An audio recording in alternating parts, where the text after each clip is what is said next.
समस्त ओडिशार चाषी भाई भौणी मानू ओडिशा इन्फो चैनल स्वागत जनाऊँ।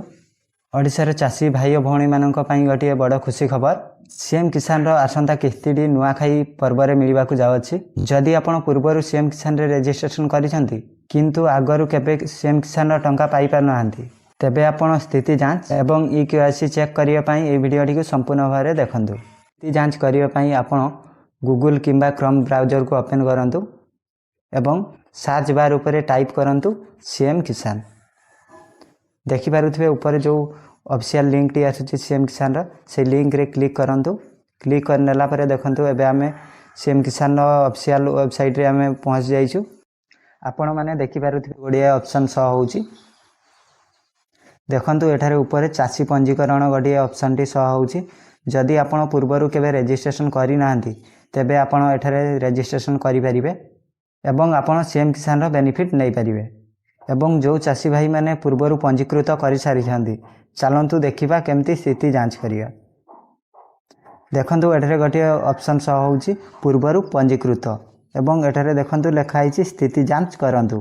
आपण एई ऑप्शन ऊपर क्लिक करनेबे।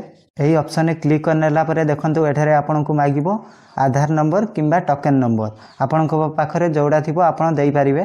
किछि नै आधार नंबर भी देई परिबे टोकन नंबर मध्ये देई परिबे। देखंतु तापरे आपण एठारे कैप्चाडी फिलअप कर नियंतु। भलो वारे फिलअप करिवे जेमति किछि मिस्टेक न होबो एवं फिलअप कर नेला परे आपण एठारे 100 ऊपर क्लिक कर नियंतु।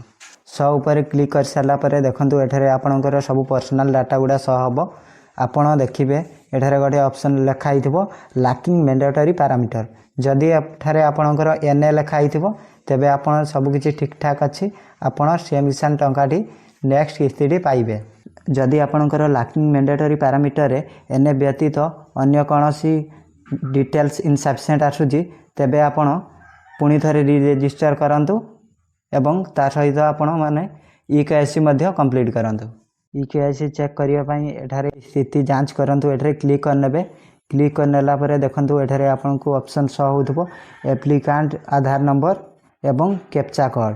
देखंतु एठारे एप्लिकेंट आधार नंबर रे आपण आधार नंबर टी एठारे एंटर करिवे। एंटर कर सरला परे कैप्चा कोड टी फिलअप करनेबे एवं गेट ओटीपी ऊपर आपण क्लिक करनेबे। ओटीपी ऊपर क्लिक करनेबे ओटीपी डी एवं ओटीपी टी एठारे एंटर करनेबे। एंटर करनेला परे आपण देखिबे आपणकर ईकेवाईसी टी कंप्लीट हे जिवो। आपनको एई वीडियो टी इन्फॉर्मेटिव लागि थाए वीडियो टी को लाइक एवं चैनल टी को सब्सक्राइब करिवे एवं आपणको चाषी भाई माननको शेयर करि दियंतु।